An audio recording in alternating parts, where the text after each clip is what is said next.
YTN 라디오 김우성의 생생경제. 애청자 여러분 안녕하십니까? 김우성 PD입니다. 어떤 안 좋은 일을 겪으면 트라우마가 생긴다고 합니다. 그 일과 관련된 일만 봐도 고통스러운데요. 요즘 뉴스에 온통 세월호 관련된 것들로 인해서 트라우마 겪는 분 많다고 합니다. 경제도 트라우마를 겪습니다. 대우조선해양을 보면서 가까이는 한진해운의 파산, 멀리는 IMF를 떠올리며 고통스러워하시는 분들 많습니다. 대우조선을 살리기 위해 투입되는 돈과 정책들, 고통스럽지만 꼼꼼히 정리해보는 시간 마련했습니다.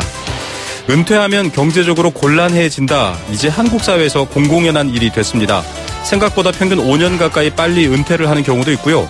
은퇴를 하고도 자녀를 부양해야 하는 경우가 많기 때문이라고 합니다. 일본과 비교되는 한국 경제, 이 분야 전문가와 함께 이야기 나눠봅니다.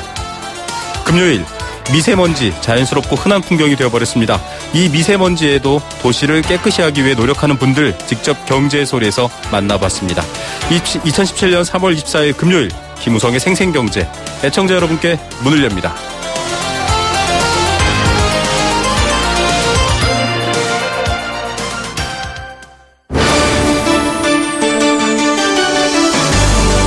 YTN 라디오 김우성의 생생경제.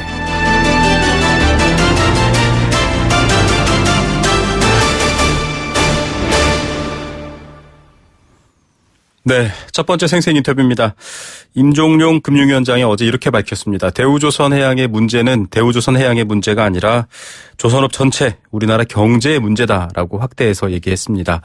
정부가 구조조정 추진 방안을 발표했는데요. 2조 9천억 원을 새롭게 신규 지원합니다. 채권단이 채무조정에 동의하지 않으면 법정관리나 워크아웃 같은 강력한 구조조정책, 사전회생계획제도, 이른바 P플랜이라고 하는데요. 이것도 추진하겠다 이렇게 얘기를 하고 있습니다. 2015년에도 여러 번 인터뷰에서 밝혔지만 정부는 4조 2천억 원 지원하고 더 이상 없다라고 얘기했지만 예측 실패라든지 여러 가지 불안했던 부분들이 지금 드러났죠. 밑빠진 독에 국민의 세금으로 물붓기 아니냐 이런 걱정도 나오고 있고요. 그렇다고 막무가내로 기업을 청산할 수도 없는 상황, 어떻게 바라봐야 할까요? 한국해양대 해사법학부 정영석 교수 전화로 연결합니다. 교수님 안녕하십니까? 예, 안녕하세요. 예, 한진해운 처리 때도 교수님과 인터뷰하면서 참 답답한 마음 느꼈는데요. 지금 대우조선해양에 2조 9천억 원 지원하면서 이건 대우조선해양의 문제가 아니라 조선 생태계의 문제, 또 경제의 문제다 이렇게 얘기하고 있는데 어떻게 보십니까?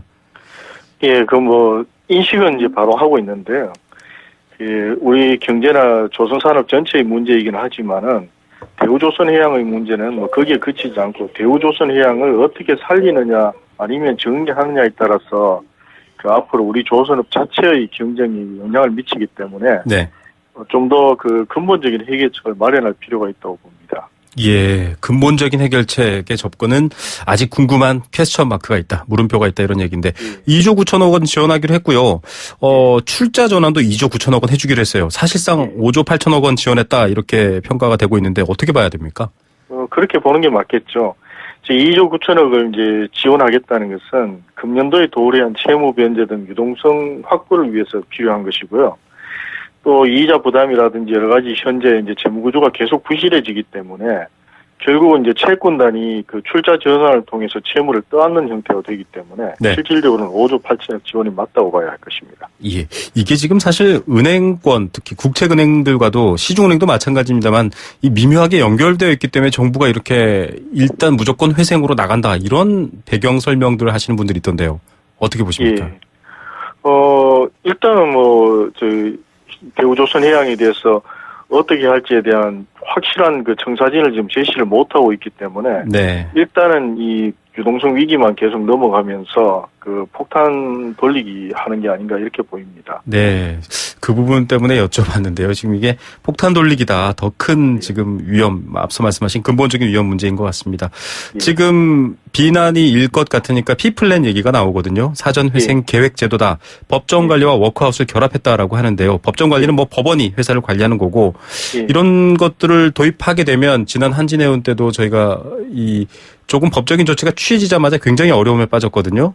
이번에도 선박 건조 발주가 취소되거나 이런 문제가 생길 수도 있다 걱정하는데 어떻습니까?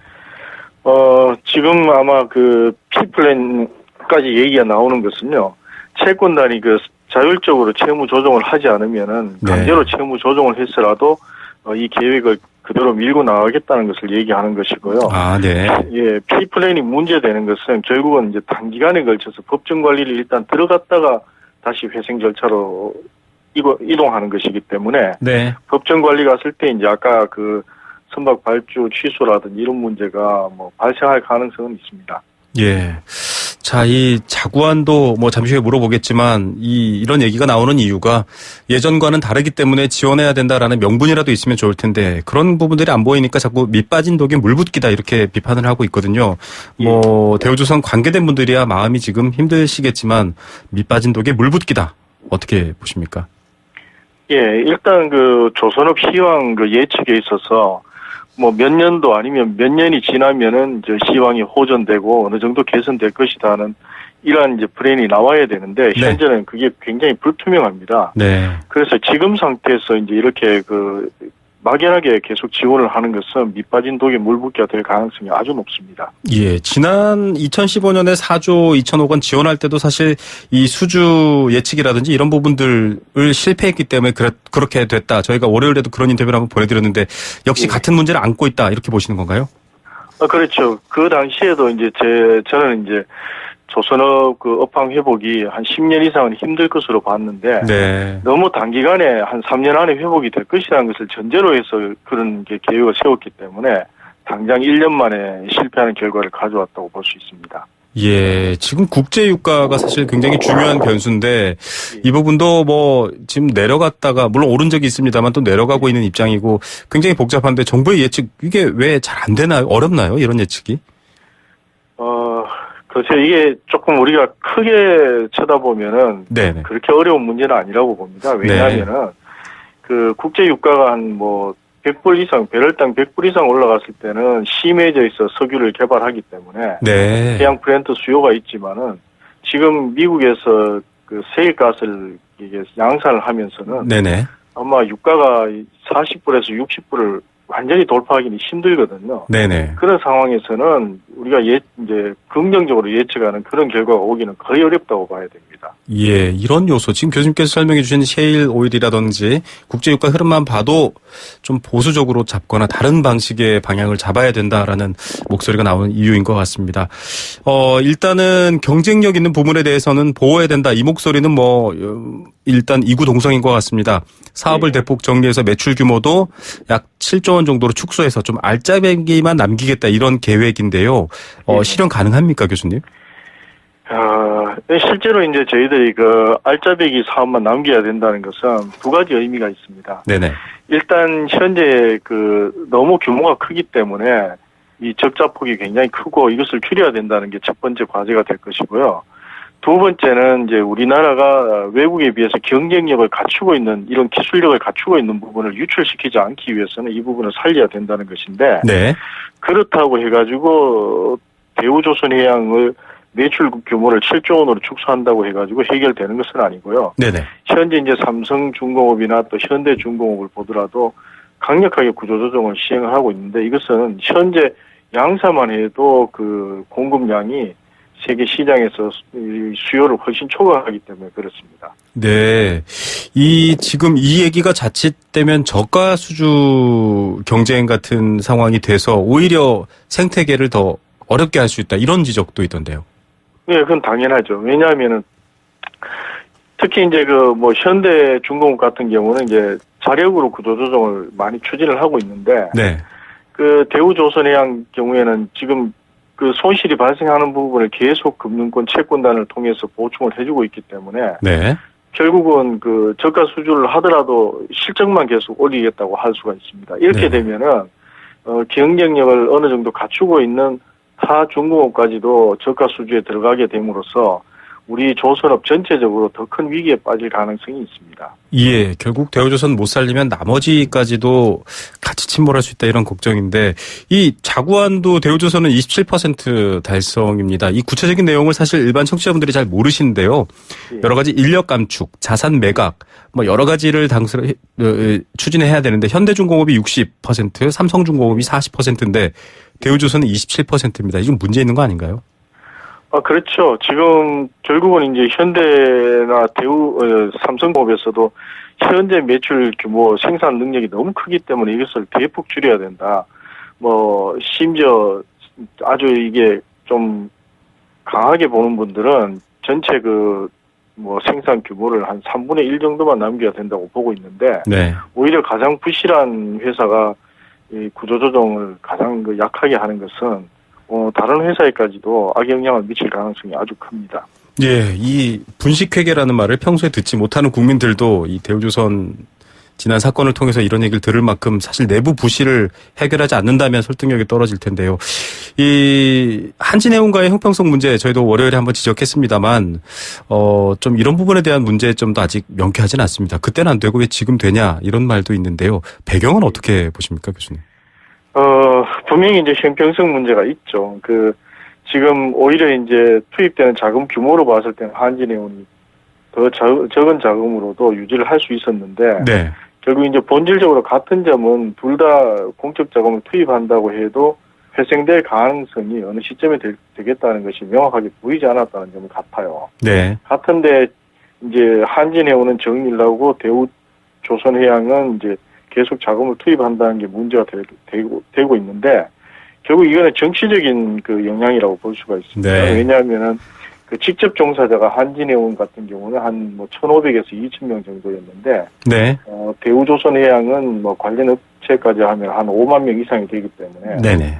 선거에 영향을 직접 미치기 때문이 아니겠나 이렇게 보고 있습니다. 예, 여론이 만들어낸 형평성의 문제도 고려해 봐야 된다.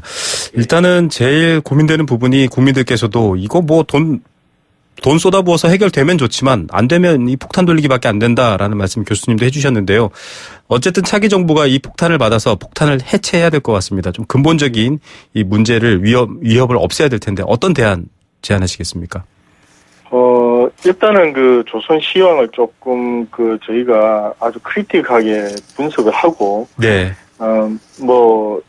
단기간 안에 회복이 안 된다면은 생산 규모를 대폭 축소해야 되는데 그것도 대우조선해양의 한 회사의 문제로 볼 것이 아니고 우리나라 조선산업 특히 3대 조선소 전체의 생산량을 보고 이 회사의 존속 여부라든지 구조조정 규모라든지 이것을 이제 결정을 해야 될 것입니다. 그런데 네. 이 시기를 놓치면은 덩치가 큰 만큼 손실 규모가 계속 불어나기 때문에 네.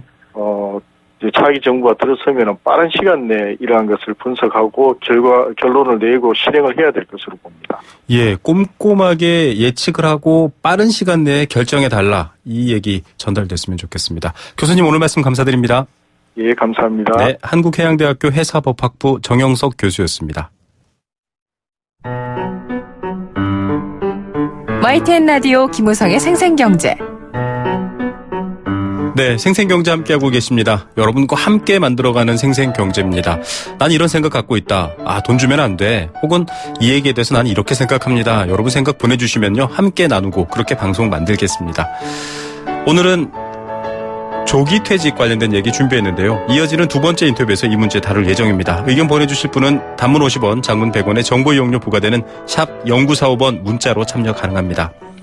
기업이 경영 악화가 되거나 여러 가지 산업 생태계가 변화해서 구조를 바꿔야 할 때 특히 인력 감축도 어쩔 수 없이 따라오는 경우가 많습니다.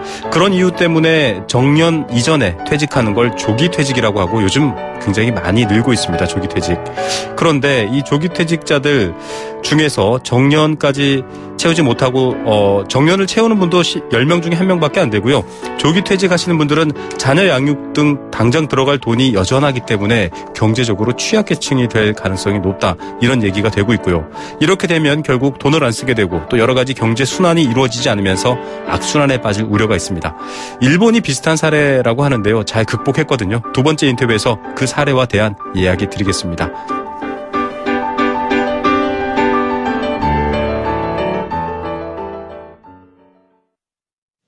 네, 생생경제 일부 포스코와 함께했습니다. 안내 멘트 하나 드릴게요. 불편한 무릎 때문에 일상생활 어려운 어르신들 많다고 합니다. 수술비도 비싸서 수술 주저하시는 분들 많다고 하는데요. 어려운 이웃을 위한 나눔 공동체, 나눔과 기쁨에서 퇴행성 무릎관절염 환자들에게 수술비 지원해드린다고 합니다. 형편이 어려운 60세 이상의 퇴행성 무릎관절염 앓고 계신 분이라면 누구나 신청 가능합니다. 건강과 기쁨 나눔 캠페인을 통해 노년에도 건강하고 기쁜 인생 되찾으시길 바랍니다. 신청 및 문의는 1670-9957, 1670-9957번 전화 거시면 됩니다. 캠페인 듣고 경제 톱뉴스 들려드립니다. YTN 라디오 캠페인. 물 없는 한라산, 물 없는 제주 바다를 상상할 수 있나요? 제주의 아름다운 자연과 풍경은 깨끗하고 건강한 물이 있기에 가능합니다. 제주를 아름답게 만들어주는 건강한 물은 우리의 몸과 마음도 아름답게 만들어줍니다. 건강한 몸과 마음을 지키는 이유. 아름다운 물을 사랑하고 지키는 일에서부터 시작됩니다.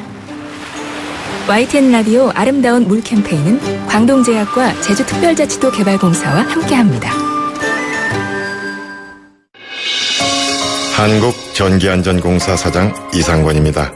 최근 안전이 화두가 되고 있습니다. 전기화재나 정전사고 등 전기안전에 관한 경각심도 높아지고 있습니다. 안전은 누군가가 대신 지켜주는 것이 아니라 우리 스스로 지켜나가는 것입니다. 우리 몸이 저절로 기억할 때까지 안전수칙을 생활화하는 것, 이것이야말로 최고의 재난 예방 대책입니다. 안전이 없으면 행복도 없습니다. 국민이 행복한 대한민국, 한국전기안전공사가 열어가겠습니다. 전기안전, 행복의 시작입니다.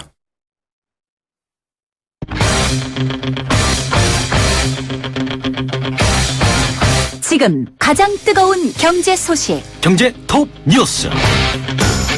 네, 금요일 경제 톱뉴스 전해드리겠습니다. 슈퍼주총데이라는 말 뉴스에서 많이 보셨죠? 일제히 주총이 열리고 기업의 여러 가지 사안을 결정하는 것, 오늘입니다. 관련 소식 처음으로 전해드리겠습니다. 소비심리는 조금 개선되고 있다고 합니다. 안 좋은 여건들은 여전하지만 개선되는 점 어떤 건지 두 번째 뉴스로 전해드리겠습니다. 5월 초 달력 보시면 정말 황금 연휴다라는 생각 드실 텐데요. 이때도 역시 해외로 나가는 사람이 많을까요? 관련 소식도 준비되어 있습니다. 이 시각 가장 뜨거운 경제 톱뉴스 비즈니스워치 김춘동 기자 연결합니다. 안녕하십니까? 네, 안녕하세요. 예, 슈퍼주총데이라고 얘기하는데요. 네. 3월 달에 특히 주총이 많이 열리는데 오늘도 일제히 열었죠? 네, 그 시가총액 1위인 삼성전자를 비롯한 삼성그룹 계열사 또 SK, 롯데, CJ그룹 등이 12월 결산 상장법인의 45%에 해당하는 924개사가 오늘 이 정기주 주총회를 열었습니다. 이 주총에선 주식회사의 최고 의사결정이 이루어지고 또 이 주주들은 가지고 있는 주식만큼 의결권을 좀 행사하게 되는데요. 하지만 기업들은 이 대주주 외에 소액주주들의 참석은 좀 꺼리는 경향이 강합니다.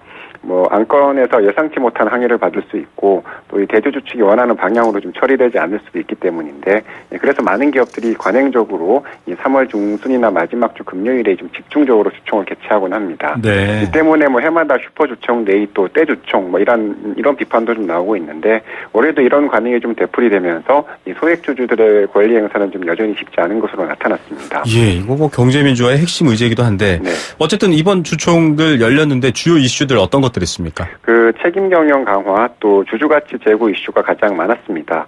그 이재용 부회장이 구속되는 초유의 사태를 겪은 이 삼성전자는 지주회사 전환 작업에 대한 이 중간 보고가 있어서 좀 관심을 모았는데, 네. 총수 구속 등에 따라서 이 지주회사 전환을 좀 사실상 보류하겠다 이런 답변을 내놔서 시장에도 좀 영향을 줬습니다. SK그룹 계열사들은 회사 정관에 그 이해관계자 간 행복을 좀 명기를 해서 이 기업의 사회적 역할을 강조했는데요. 이 정관을 보면 이 회사는 이해관계자 간 행복이 이 조화와 균형을 이루도록 노력하고 또 장기적으로 지속 가능하도록 현재와 미래의 행복을 동시에 고려해야 한다 이런 내용인데, 기존의 경영 이념보다는 상위 가치인 행복을 좀 부각시킨 게 좀 눈에 띄었습니다. 예, 말대로 이루어지면 좋겠네요. 자, 소비심리 관련 뉴스 좀 보겠습니다. 두 달째 개선세로 돌아섰다고요? 네, 한국은행에 따르면 이번 달 소비자 심리지수가 96.7을 기록해서 2월에 94.4보다 2.3포인트 올랐습니다. 2월에 이어 두 달 연속 올랐고 또 작년 10월 102를 기록한 이후에 5개월 만에 가장 높은 수준입니다. 소비자 심리지수는 작년 10월에 102까지 올랐다가 11월부터 올해 1월까지 석 달 연속 떨어졌는데요. 특히 1월에는 93.3까지 떨어지면서 글로벌 금융위기 직후인 2009년 3월 이후에 7년 10개월 만에 가장 나빴습니다. 예, 이 소비 문제라는 뉴스 저희 계속 보내드리고 있는데, 네. 나아지고 있는 특별한 이유는 있는 건가요? 원인을 좀 꼽아보면 대통령 탄핵 결정 이후에 이 정치적인 불확실성이 좀 진정이 됐고요. 또 수출이 좀 호조를 보이면서 불안했던 소비 심리가 다소 회복되고 있는 것으로 풀이가 됩니다. 다만 이 소비 심리가 여전히 좋다고 보기는 어려운데, 소비 심리가 금리가 2달 연속 개선되긴 했는데요. 이 기준선인 100은 여전히 좀 밑돌고 있어서 네. 부정적인 좀 생각이 여전히 강합니다. 그래서 본격적인 반등을 거론하기는 좀 아직 이르다 이런 평가도 좀 나오고 있습니다. 이 소비자 심리지수는 2003년 이후에 장기 평균치를 기준값 100으로 하고 그보다 크면 이 낙관적인 생각이 강하고 그 반대면 그 반대를 뜻합니다. 예, 아직 마이너스에 머물러 있는데 조금 나아진다 이런 얘기인 것 같고요. 5월 초 달력 보고 깜짝 놀라시는 분들이 있는데 황금 연휴다 이런 얘기가 있고요. 네. 또 임시 공휴일까지 낄까 이런 생각하시는 분들이 있는데 역시 해외여행 다 떠나지 않을까 이런 예상들도 있더라고요. 네, 잘 아시겠지만 5월 1일 근로자의 날을 시작으로 3일 석가탄신일, 또 5일 어린이날과 이어지는 주말로 징검다리 연휴가 계속 이어집니다. 9일 대선일까지 좀 몰아서 쉴 수도 있는데 그러면서 이 해외여행 러시가 좀 예상이 되고 있습니다. 네. 이 기간에 한국에서 일본과 동남아 등으로 가는 항공권 요금이 평소보다 최고 60-70% 이상 올랐다고 하는데요. 네네. 그런데도 예약은 여전히 성황을 이루고 있다고 합니다. 실제로 이 하나토의 경우에 지난 23일 기준으로 오는 5월 1일에서 7일까지 출발한 해외여행 예약 건수가 작년 같은 기간보다 20% 가까이 늘었다고 하는데 네. 가까운 거리에 일본이 126% 넘게 급증을 했고요. 동남아도 30% 넘게 늘었다고 합니다. 예. 대선은 투표는 꼭 하시고 가셔야 되고요. 네. 자, 우리나라 찾는 외국 관광객은 어떻습니까? 다른 나라들도 이 시기에 많이 쉬지 않나요? 네, 맞습니다. 4월 말 5월 초에는 우리나라도 그렇지만 중국과 일본도 황금 연휴가 이어집니다. 이 중국은 4월 29일부터 5월 1일까지가 노동절 연휴고 일본은 5월 3일부터 7일까지 골든 위크를 맞는데요. 하지만 이 중국의 사드 보복 조치로 환경을 찾는 중국 관광객은 크게 줄어들 것으로 보입니다. 실제로 이 중국 정부가 한국 여행 상품 판매를 금지한 이후에 이달 들어서 19일까지 우리나라를 찾은 중국인 관광객은 작년 같은 기간보다 22%나 줄었다고 합니다. 이 또 골든 위크 기간에 한국을 찾는 일본인 관광객은 작년보다 늘어날 것으로 보이긴 하는데 항공편이 충분하지가 않아서 좀 변수가 될 수 있다고 합니다. 예. 자, 지난 10년 동안을 봤더니 서울과 인천을 합한 크기만큼의 논과 밭이 사라졌다. 이건 어떤 얘기입니까? 네, 통계청의 자료인데요. 지난해 논밭을 더한 이 경지 면적이 164만 4천 헥타르로 조사가 됐습니다. 전년과 비교하면 3만 5천 헥타르 2.1% 정도가 줄어든 건데 도시화 또 산업화와 함께 이 농사를 짓는 사람이 줄면서 이 논밭 면적도 좀 계속 줄고 있는 것으로 풀이가 됩니다. 이 경지 면적을 10년 전과 비교하면 15만 6천 헥타르가 좀 사라졌는데요. 서울과 인천을 합한 크기와 좀 비슷하다고 합니다. 평수로 따지면 4억 7,190만 평이 줄었다고 하는데 이 서울 상암동 월드컵 경기장이 18,000평 정도 된다고 하니까요. 이 월드컵 경기장 2만 6천 개 정도가 좀 없어진 거라고 합니다. 예, 이게 하루아침에 다시 농사 짓자 이렇게 되는 것도 아닐 텐데 이 국토 면적에서 전체 경지 면적 어느 정도 비중이 됩니까? 지난해 기준으로 16.4%였는데요. 이 국토 면적 대비로 보면 10년 전보다 0.7%포인트 떨어진 겁니다. 국민 한 사람당 경작 면적은 321제곱미터인데 평수로 환산하면 97.1평으로 10년 전보다 15.4평이 줄었습니다. 시도별로 보면 전남과 경북, 충남 순으로 이 경지 면적이 많았고요. 이 경지 면적이 가장 크게 줄어든 지역 역시 전남과 경북이 1, 2위에 올랐습니다. 예, 이 경지 면적이 줄어드는 것 다른 위기로까지 가지 않을까 걱정이기도 하고요. 자, 직장인들이 연봉 인상 관심 높습니다. 네. 이 실제 인상률과 직장인들이 생각하는 인상률 차이가 좀 있네요. 네, 평생교육기업인 휴넷이 직장인 883명을 대상으로 이 조사를 했는데 직장인이 바라는 연봉 인상률이 평균 7% 정도였습니다. 그런데 실제 인상률은 2.7%에 그친 것으로 나타났는데요. 응답자의 52%가 5% 이상에서 10% 미만의 인상을 원했고 3% 이상 5% 미만이 24%, 또 10% 이상이 20% 등의 순이었습니다. 네. 이 연봉에 대한 만족도는 5점 만점에 2.3점이었는데 54%가 불만족한다고 답을 했고요. 만족한다는 의견은 12%에 그쳤습니다. 올해 연봉 인상률을 보면 이 동결이 34%로 가장 많았고요. 3% 이내가 33%, 또 3% 이상 5% 미만 19%로 대부분을 차지했습니다. 예, 연봉 오르면 좋다라는 생각분들 많으실 것 같고요. 네. 자, 오늘의 톱뉴스 어떤 거 고르시겠습니까? 주총 기사를 꼽고 싶은데요. 올해 주주총회도 하루에 절반에 가까운 기업들이 좀 집중이 되면서 이 대주주들만의 요식행위로 끝난 성격이 있는데 인터넷으로 의결권을 행사할 수 있는 전자투표제가 지금 상법 개정안에 좀 포함이 되어 있는데요. 네. 그 필요성이 좀 갈수록 커지고 있는 것 같습니다. 예, 상법 개정안 국민들도 계속 지켜보고 있습니다. 오늘 뉴스 감사드립니다. 네, 감사합니다. 네, 비즈니스워치 김춘동 기자였습니다.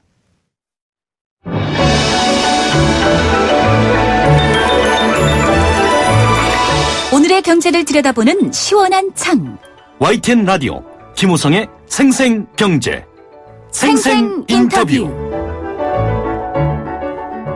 네, 금요일 두 번째 생생 인터뷰 준비했습니다. 한국 사회를 일컬어 고령화 사회다 이렇게 얘기하고요. 이 고령화 때문에 여러 가지 걱정거리가 있다 이런 말들 많이 들어보셨죠? 이런 문제 나올 때마다 늘 일본과 비교를 합니다. 일본처럼 장기 침체 안 되려면 이런 말들 하는데 사실 걱정하시는 분들은 일본 수준만이라도 되면 좋겠다 이런 말까지 나오고 있습니다. 지난 발전의 시기 또 성장 시기를 지나온 세대가 대거 은퇴를 하고 있습니다. 문제는 은퇴를 함과 동시에 경제적으로 어려워진다라는 거죠. 또 은퇴가 계획보다 빨라서 걱정입니다. 자녀 부양을 아직도 해야 된다 이런 분들도 많다고 하는데요. 이 문제를 어떻게 바라봐야 할지 또 어떤 대안들을 함께 만들어봐야 할지 전문가와 함께 이야기 나눠보겠습니다. 한양대학교 국제대학원 전영수 교수 전화로 연결합니다. 교수님 안녕하십니까? 네, 안녕하세요. 예, 저희가 오늘 앞서 대우조선 문제도 다뤘지만 이 과거에 많은 인력으로 성장을 이끌었던 산업들이 구조조정되고 있고요. 생각보다 빨리 직장을 떠나는 분들이 많습니다. 그런데 이분들의 은퇴, 경제적으로 힘들어지는 문제가 된다라고 하는데 교수님 어떻게 보십니까? 네, 기본적으로 그 한국의 결시 상황 자체가 고도 성장에서 이제 저성장으로 좀 접어들었지 않습니까? 네. 그런 차원에서 놓고 본다면 그럼에도 불구하고 사실 제도와 무관하게 그 직장에서 좀 일찍 근로가 단절되는 인구들, 이른바 퇴직 연령이 짧아지고 있다라는 게 사실은 이 갈등의 포인트들인 것 같아요. 네. 기업들 같은 경우에 사실 이제 저성장에 맞춰가지고 여러 가지 이제 그 변화 전략들을 펴고 있지 않습니까? 네네. 그 대표적인 포인트 중에 하나가 사실은 이제 임금 절감을 위해서 이제 기업을 유지하려는 전략들.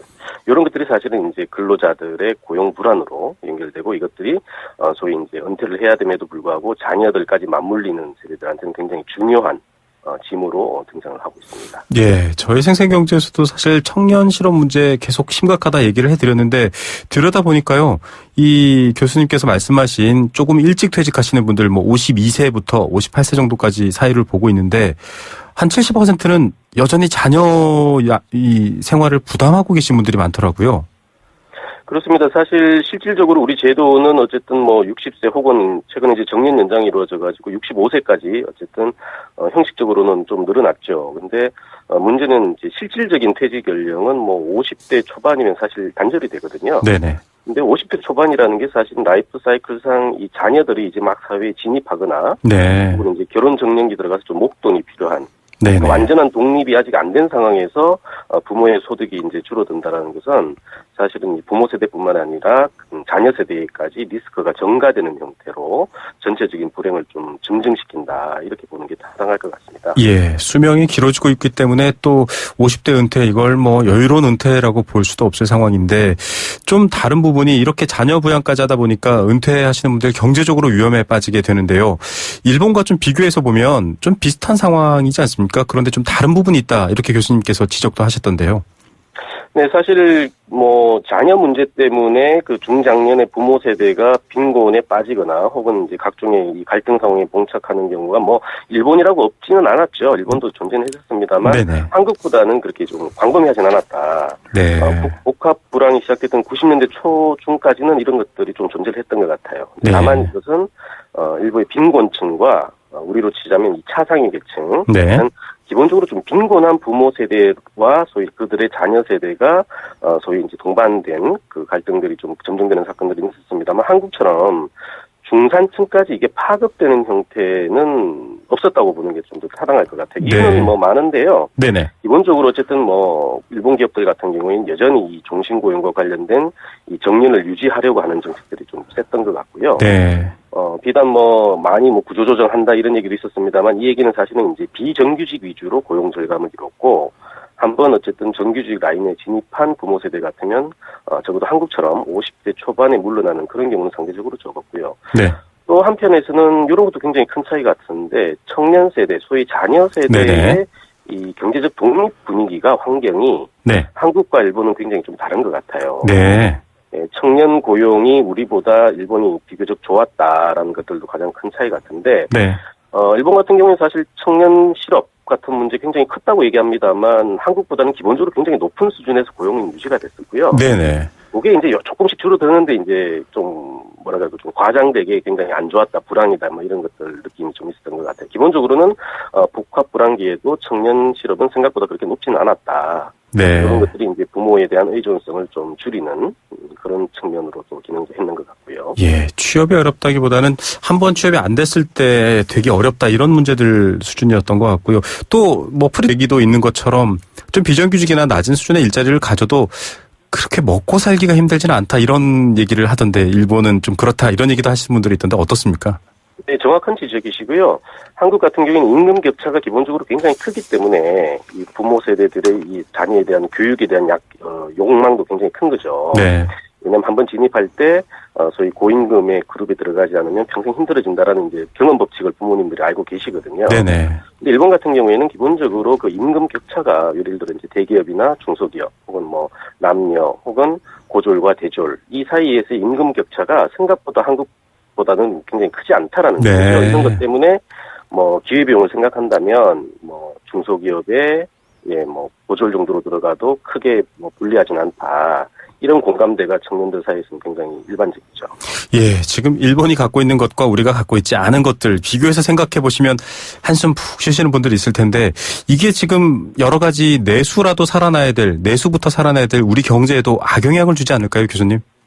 그렇습니다. 사실은 지금의 50대, 60대 이 중장년층 같은 경우에는 뭐 한국 경제의 주력을 맡고 있죠. 생산과 소비 모든 측면에서 그런데 네.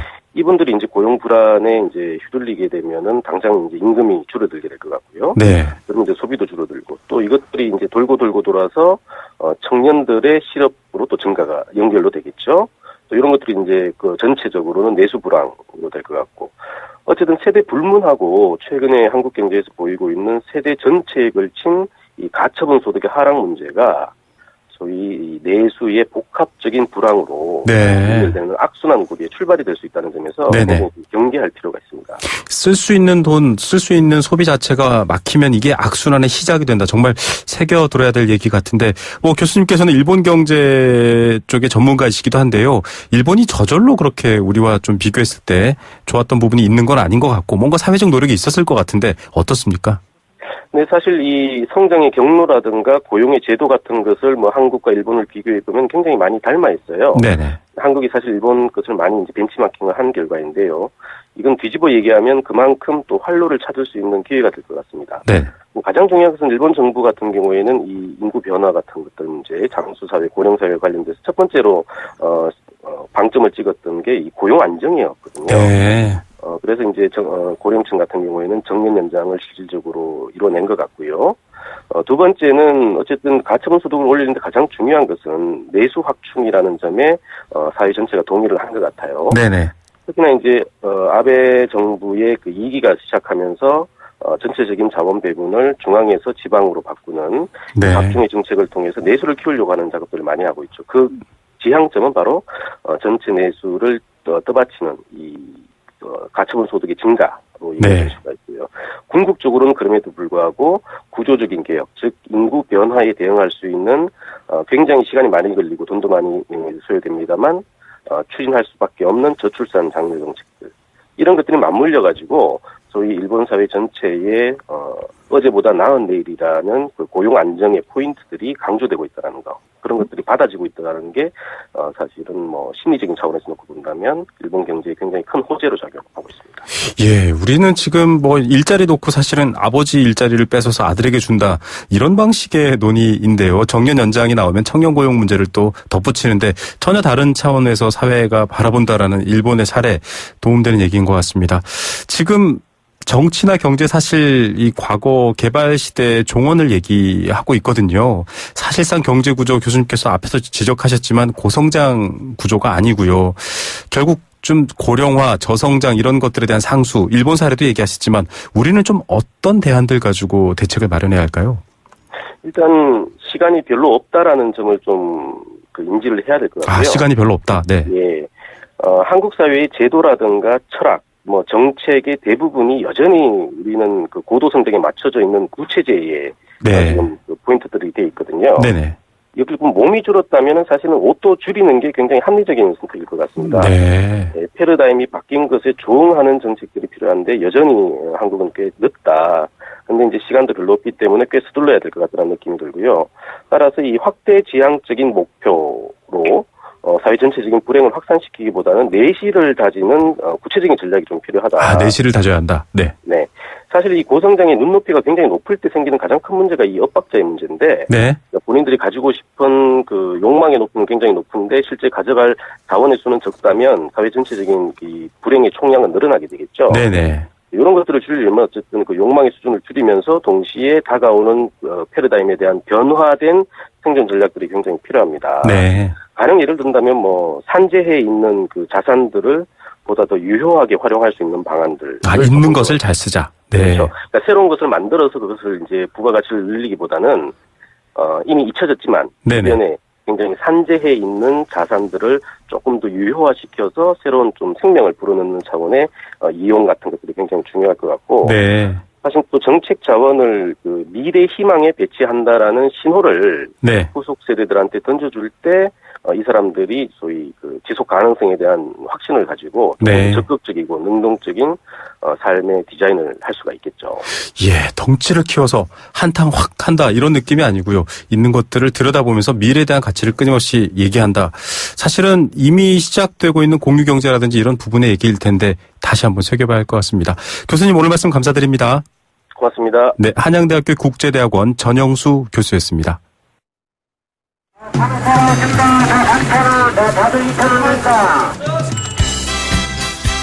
우리 삶의 경제 현장을 들려드립니다. 생생경제, 경제의 소리.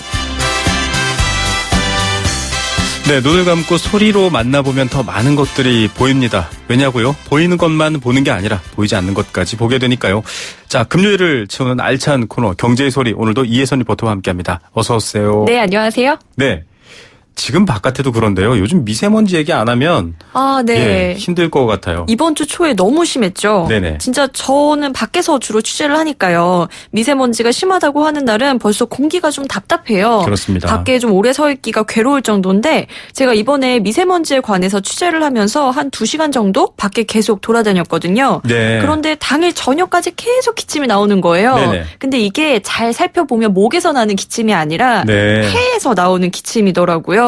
미세먼지가 요즘 정말 심각하긴 심각합니다. 예, 이 아이템을 위해서 꼭 사지로 내몬 것 같아서 예, 죄송하고 고생하셨다는 말씀드리고요. 네, 제가 실험 대상이 됐죠. WTO가 지정한 1급 발암물질이고요. 또 굉장히 경제적 피해도 크고 있습니다. 그런데 어쩔 수 없이 밖에서 일하는 분들 이번엔 취재를 위해서 나가셨지만 그런 분들도 있잖아요. 네, 사실 예전에는 3월이 되면 황사 걱정을 많이 했었습니다. 네. 하지만 몇 년 전부터 미세먼지에 대한 이야기가 나오기 시작했는데요.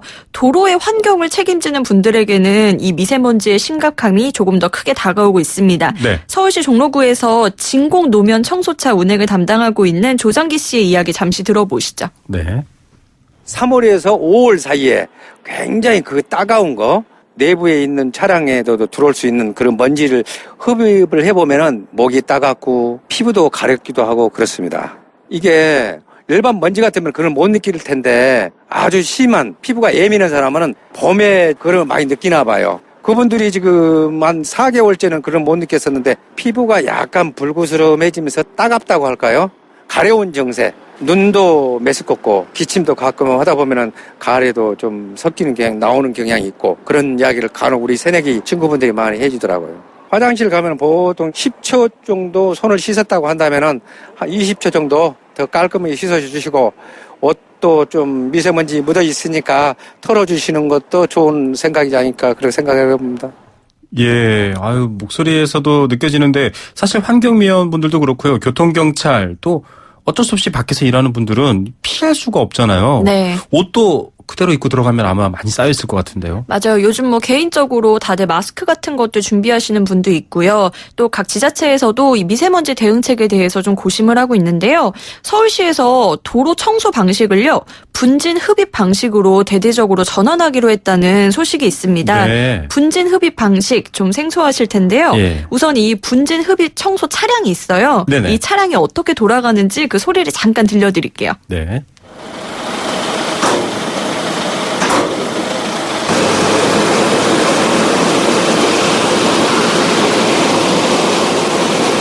이렇게 청소를 합니다. 이게 언뜻 들어보면 뭔가 싶기도 한데요. 네. 자, 이게 분진 흡입 방식이다. 말 그대로 진공청소기처럼 먼지를 빨아들이는 건가요? 맞습니다. 처음에 이제 찰크덕 하는 소리가 네. 그 흡입하는 기구가 내려오는 소리예요. 네. 그래서 그 도로의 한 1cm 정도 위에 이 기구를 놓고 기구가 이거를 먼지를 싹 흡입을 하면서 도로를 지나다니는 겁니다. 네. 이 분진 흡입 차량은요, 이제 도로 위에 미세먼지를 고압으로 빨아들이는 방식인데요. 네. 빨아들인 공기는 차량 내부에 특수 필터가 설치가 되어 있어요. 네네. 이 필터를 통해서 걸러지고 깨끗한 공기가 돼서 외부로 배출이 됩니다.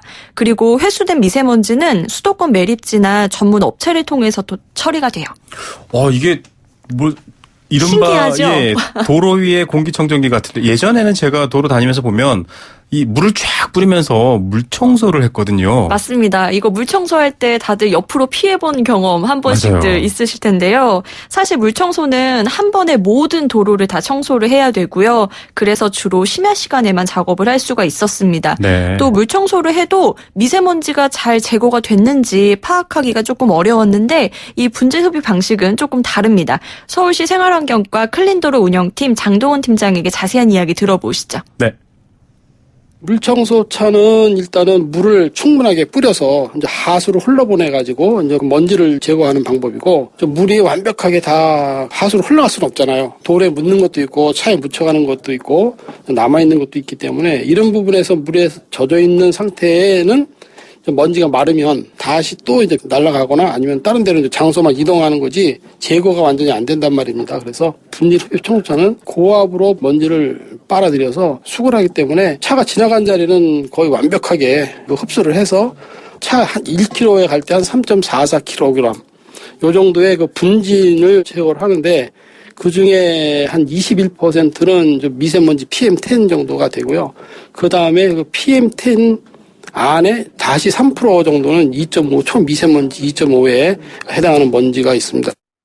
예, 이거 저는 놀랐는데요. 1kg를 작업을 하면 네. 3.44kg 이게 좀 분진입니다. 건강하게 나온 신생아 아이 하나 무게 정도 되거든요. 네. 그만큼의 먼지가 나오고 아까 PM10, PM2.5 정부가 이거 이름도 부유먼지를 바꾼다고 해서 네. 논란이 있었는데 이 미세먼지도 600g. 네, 한 그램. 10km면은 6km입니다.